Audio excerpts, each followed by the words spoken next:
As spring training continues, there continues to be more questions about Keibert Ruiz and what production he needs to provide at the plate in 2023. So I'm going to set the expectations for the third-year catcher right after this.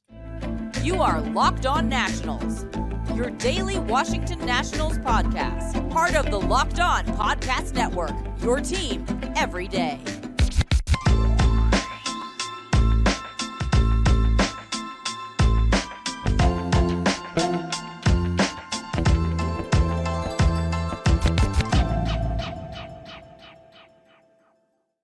And thank you for making Locked On Nationals your first listen every day, as we are free and available wherever you get your podcasts. I'm your host, Ryan Clary, and I have taken my passion for the Washington Nationals into podcast form here with the Locked On Podcast Network, where you get your team every single day. And we get started by talking about some expectations for third-year catcher Keibert Ruiz. As you know, this was someone who was as high as the number 11 prospect in all of America, according to Baseball America, just back in the pre-2022 season a year ago today.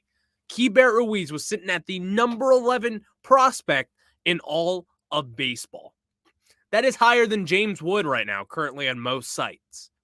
Just to kind of give you a sense of the hype around Keibert Ruiz in total. Other sites weren't as high on him, I will say. But let's get into it. Baseball America is my preference prospect site. I usually reference MLB Pipeline, known as MLB.com, just because it's more useful and everyone knows it and they have access to it. It's free and available wherever you get it. That's why I usually use that rather than Baseball America. So, looking at this, Keibert Ruiz is certainly still on the come up. He has not arrived, quote unquote, as the kids would say. He is not here. Keibert Ruiz, the finished product that we want to see, is not here yet. But that doesn't mean he can't get here. There's just a little more urgency, you could say. He is heading into year 3. Now, technically, it's his second full season. And even then last year, to end the season, he had a testicle injury. I mean, those are some freak accidents that's going on whenever that happened. I forgot who that was against, but that did happen. Back to my point, though.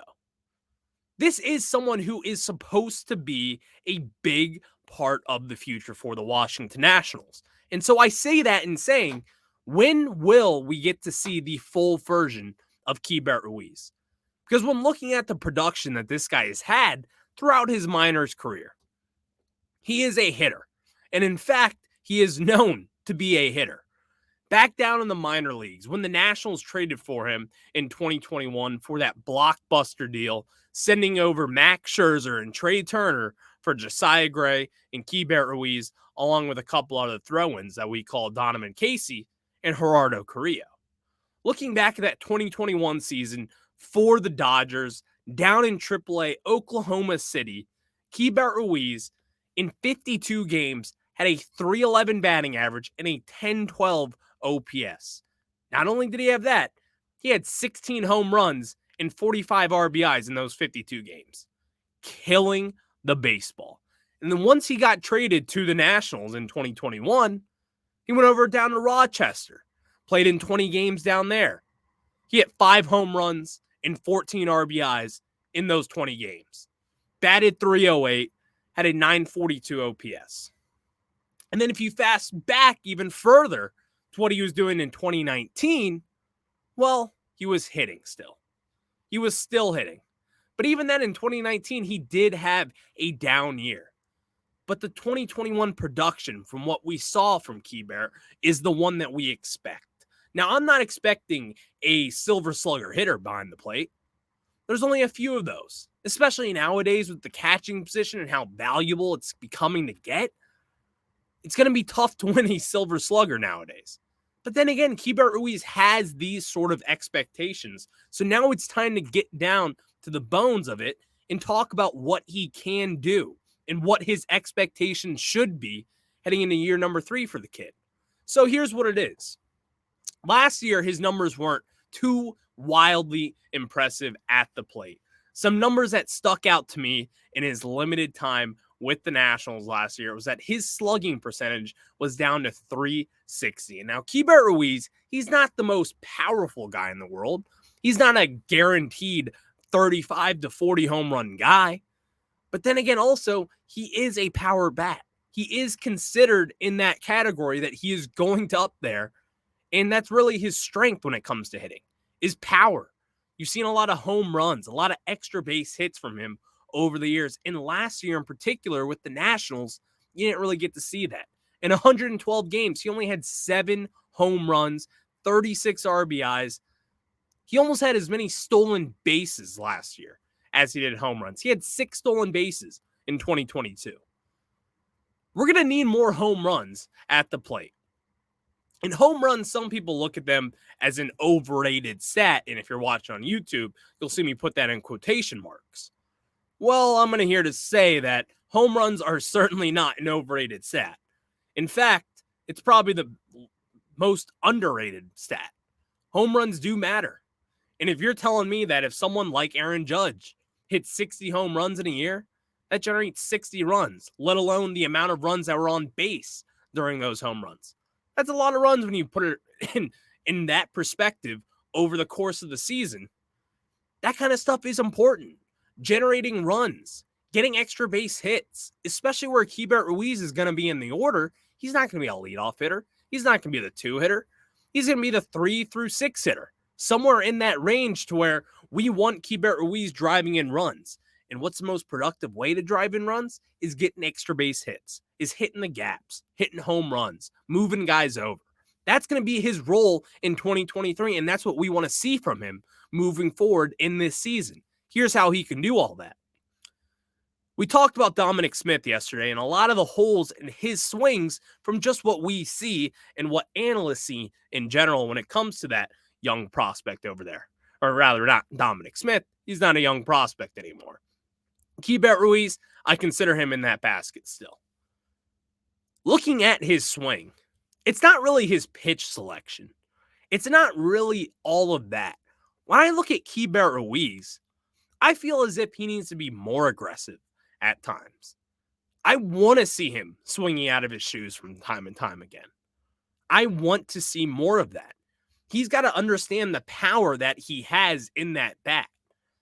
And what got away from him, moving down from, the hecticness over the last few years, getting told that you're the future behind the plate for the Dodgers, to being traded for Max Scherzer and Trey Turner. It's not easy. I get that.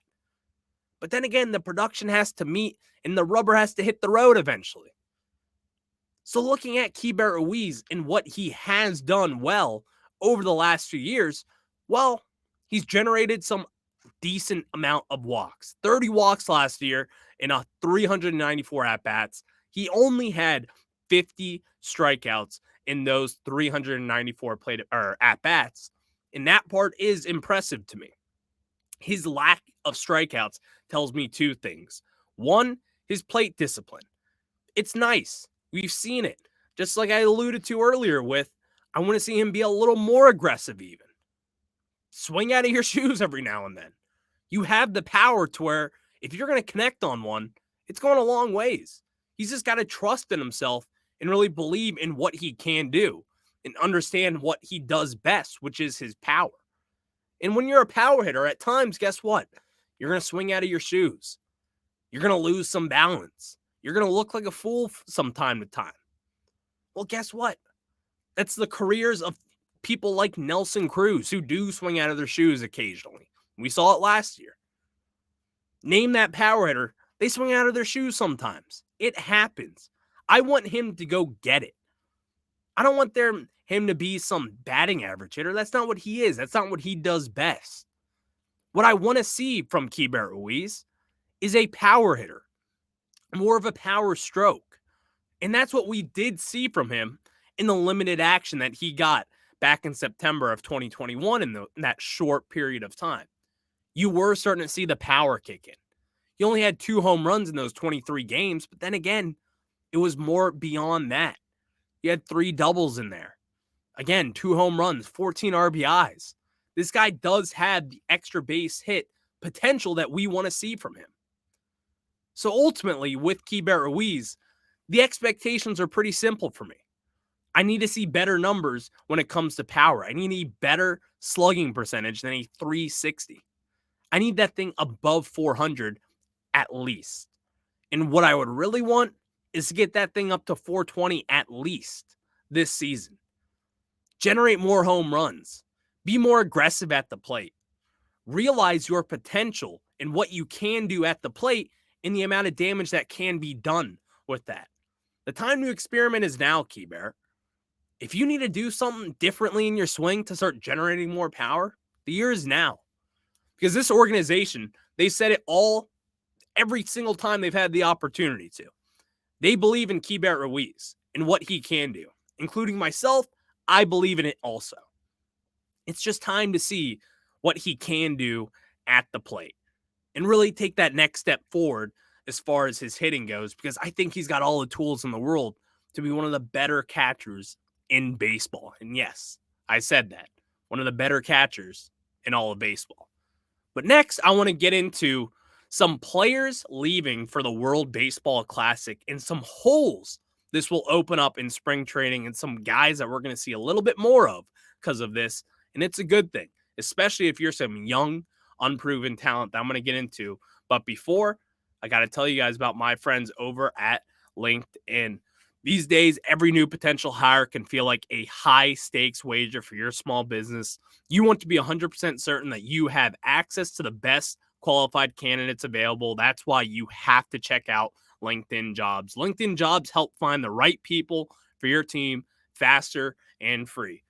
Locked On Podcast Network, they found me through LinkedIn. So there you go. If you like my podcast, maybe you don't, maybe you do. That'll give you a little more effort into what you want to do with LinkedIn.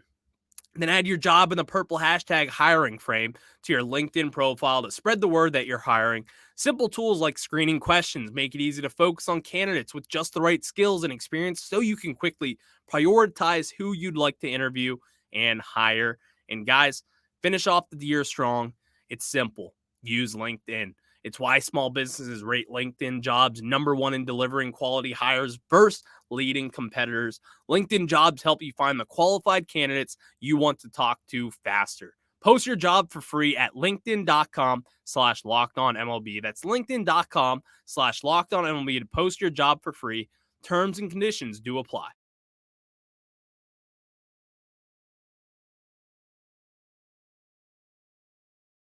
And now we get into some of the teams, or not the teams, the players that will be departing for the World Baseball Classic any second now. And we got 5 Washington Nationals players heading down to the World Baseball Classic with the new addition of Jeimer Candelario, the third baseman the Nationals signed from the Detroit Tigers this past offseason. He's going to be playing third base for Team Dominican Republic, which was once a loaded roster, but then again, has had some injuries. Vlad Guerrero Jr.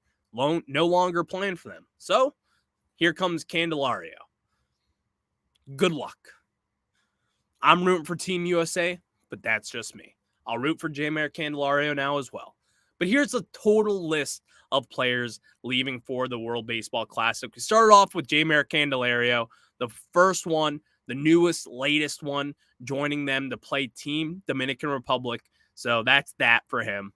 Joey Meneses going down to Team Mexico. Erasmo Ramirez, Team Nicaragua. Andres Machado, Team Venezuela. And Alberto Baldonado, Team Panama. They're all joining those teams down wherever they are in the pools. I don't have that in front of me this week. So now it brings up the question, who's going to be opening up these position battles now? Because third base, I don't care what anyone says. I know Candelario is going to be starting the season opening day there. But you got Carter Kieboom, again, a former top 15 prospect in baseball, who is going to need some playing time at some point, which we have an update on his injury status coming up in a little bit. He's going to need to start playing at some point. They're not done seeing what they need to see with Carter Kieboom. They're going to be getting him some opportunities at some point this year. And then again, My knight coming up to save the day is Jake Alou. Jake Alou is someone I've talked about all offseason, to where I want to see this guy get more opportunities. I want to see it work for him. Not only does he seem like a great dude, but he seems like a great ball player. Over the last few years, we know this. He's going to start down in AAA. He will. It's just not an option at this point, unless he bats 1,000 over 100 plate appearances in the next month, which probably won't happen.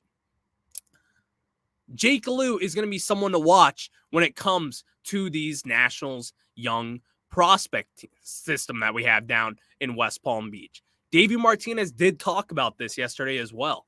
He wants to see the younger guys. And with this, you have 5 guys going down in the World Baseball Classic to represent their country.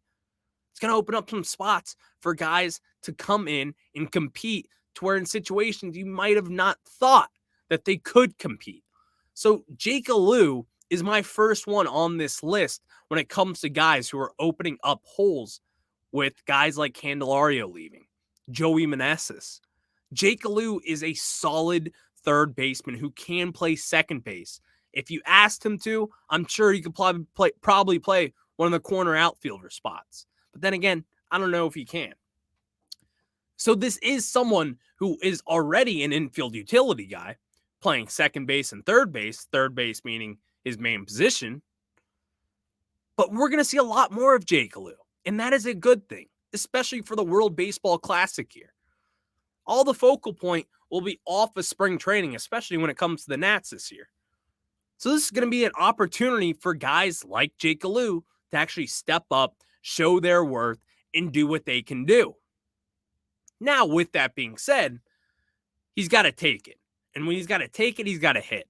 And that's something that he has done, which is another thing about this. When I talk about position openings that may or may not be happening, that may or may not unfold, Jake Alou is certainly on this list to talk about. Just because he's the number 28 prospect in the organization doesn't mean this guy is a nothing, because he's not. Over the last 2 years, look at the numbers, and you try to tell me who's been the better hitter in all of the national system the last 2 minor league seasons. You probably can't find one, because he's been the guy over the last few years. Down in AA, AAA, once he got to Rochester. This is someone we've seen. And this is someone that the Nationals and Davey Martinez and Mike Rizzo and the staff, they certainly have not forgotten about him. And we can see that in the playing time that they're giving him this year. But then again, there are guys like a Mason Thompson who could be opening up spots with someone like Aldo Ramirez. Jesus. Someone like Erasmo Ramirez heading back down in Nicaragua to represent his team. This is the opportunities now, and we've talked about it even beyond the point of just spring training. Because spring training for this team right now, yes, everyone's getting ready for the season. It's a marathon. We get it. But also, it's time to see some young guys. They want to see what the young guys can do up against major league pitching and with the major league team. Well, times like these, when you have Jake Alou, Carter Kieboom has missed a lot of time. Mason Thompson, someone who hasn't really been up in the majors that consistently over the last year and a half or so. Times like these are when those young guys need to take advantage of the times that others are missing. And what do I mean by that? They got to perform. The time is now to perform for these guys. Prove your shot, or prove your worth, rather. Take your shot. Be valuable. Find your role with this team. Because the Nationals, we can say all we want about them. We got a lot of holes to fill. And there are positions to be taken. Down the road, third base spot is going to be one to be looking at. The corner outfielder spots. If Joey Meneses kind of proves to be a one-year wonder, there's a DH spot out there. Dominic Smith, if he doesn't prove himself, there's a catcher spot. Victor Robles, if he's batting 200 at the plate again, guess what? There's a center field spot open now too. So just because we look at it on paper and it's like, man, do we really see all these opportunities for guys that they can be getting? Well, they have an early opportunity to prove themselves with 5 guys missing time so far. And with that, I want to see Jake Alou as much as I can. I want to see Carter Kieboom. But then again, I did promise a Carter Kieboom update. And so far, it sounds like it's just a right shoulder injury, some soreness in there, maybe from throwing. Who knows? But as far as I know, Bobby Blanco from Masson Sports alluded to this in his article today, or yesterday rather, and he talked about how Davey Martinez does believe this is more of a day-to-day thing. Not that much to worry about with him, so that's good to know. And especially, it's not the right elbow, the one that he just had Tommy John surgery on. So then again, that's a good update. But the time is now for all these guys to take advantage of the opportunities that will be given to them, because this is no guarantees in the regular season. As soon as you're done messing up in the major leagues, you might only get 3 at-bats, and that's all. So to take advantage of what we can see now against major league level talent is going to be huge for Davey Martinez, Mike Rizzo, and this development staff to really pick who they want down the line. But I'm going to be starting this new little thing that I call Top 5 Tuesdays. This is a new wrinkle in the Locked On Nationals that I want to end the show with every day when it comes to Tuesdays. Not every day, every Tuesday, where you get your Top 5 Tuesday every single Tuesday. I'm saying Tuesday a lot. But we're going to get into that, and we're going to rank, to start off, our top 5 concession foods / drinks at Nationals Park. It's going to be a fun one right after this. And now we get back into Top 5 Tuesday as, again, a new wrinkle into the show. Something to where I like this. I like ranking things when it comes to this Nationals team. And it's not just baseball. I'm a zagger. I like to go the opposite direction sometimes.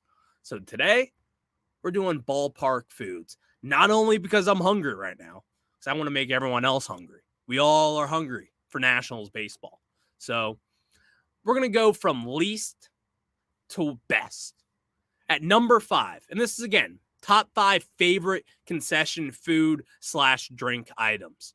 If you have any different comments or thoughts, tweet at the show at LO_Nationals or at myself at Ryan Clary 11.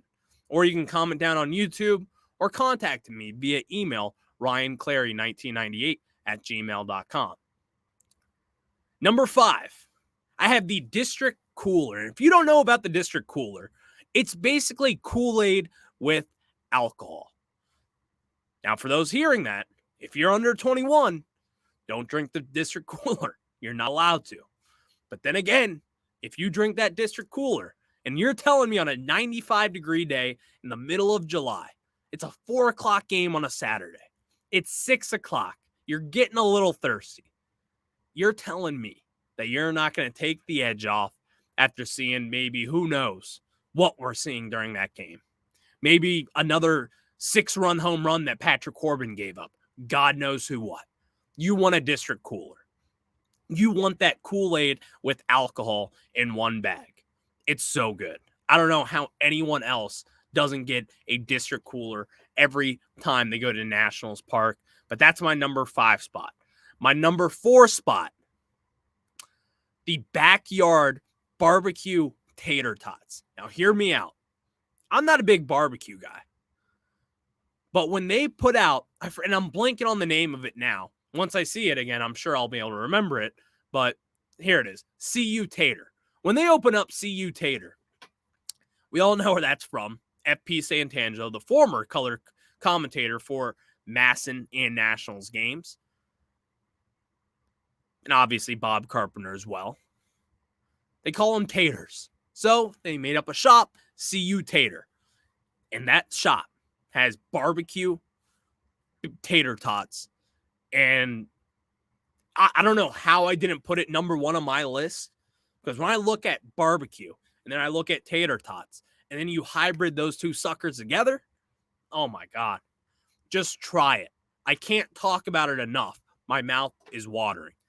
At number 3, the good old classic, El Clasico, here in Washington, D.C., the Ben's Chili Bowl Half Smoke.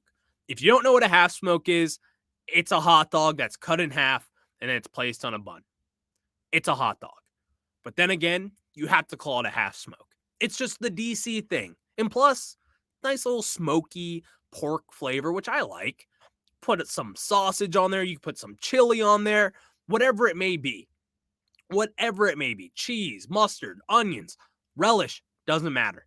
You're going to like it and it's going to taste good. And it's much better than a Nat's dog. If you're going to wait in line for a Nat's dog, just wait in line for a half smoke at Ben's Chili Bowl. They have them all over the park. Why don't you do it? If you hear my stomach grumbling, guess what? It's because it's hungry for a half smoke. And that's no surprise to anyone out there if you see me. But now for my number 2 spot. This one may cause some controversy. It is hot dogs in the left field terrace, but right by section 106 and section 107 out there. I look at this, it's not just your normal Nat's dog, it's hot dog. Haute dog. Here's what it is. It's a New England hot dog roll with just a normal hot dog in there. But then again, that roll is different. It is much different. It's toasted. It's good. It's more bready. It's softer. It's overall a better experience. And then you get to put your own hot dog, put your own condiments on there. And then you can have different hot dogs there, like a banh mi hot dog. They have a bunch of different hot dogs at Hot Dog, which is what it's called, Haute. That's what you need to check out this year. If you guys haven't gone to Hot Dog, then you're missing out. You're missing out dearly. But now for my number 1 spot, and again, this, to me, I called Ben's Chili Bowl El Clasico because when it comes to food, that's usually what DC people say about it. It's Ben's Chili Bowl. When I think of Nationals games and what I do, I think of this. Chicken tenders with fries. The classic. Not the hot dog, not the burger. Chicken tenders and fries. Finger food goes along better with baseball than macaroni does with cheese. You heard that right. Chicken fingers, chicken tenders, whatever you call it, is better at a baseball game than macaroni is when it comes to cheese. I said that. Chicken tenders at Nationals Park should be the staple of all staples. They've got it down right. I don't know what they do with the chicken tenders there, but they're consistently good. And I'm a chicken tenders guy. I prefer boneless wings. I do. So, that's why I chose chicken tenders and fries as my number 1 seed. You get the honey mustard on the side. You get the ketchup. It all works out just fine. Although I do wish they had buffalo sauce and ranch there. They don't. That's just an ask that I have. Maybe we can push for that down the line. If we grow into this big community, you never know what we can do. But also, since we're on the food, I'm going to say this one time and one time only. Bring back the buffalo chicken tender basket. We want it, people. The time is now.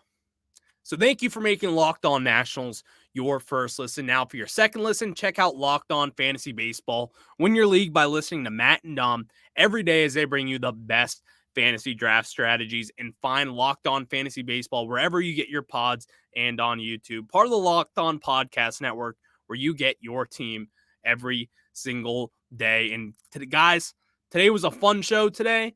As always, go Nats.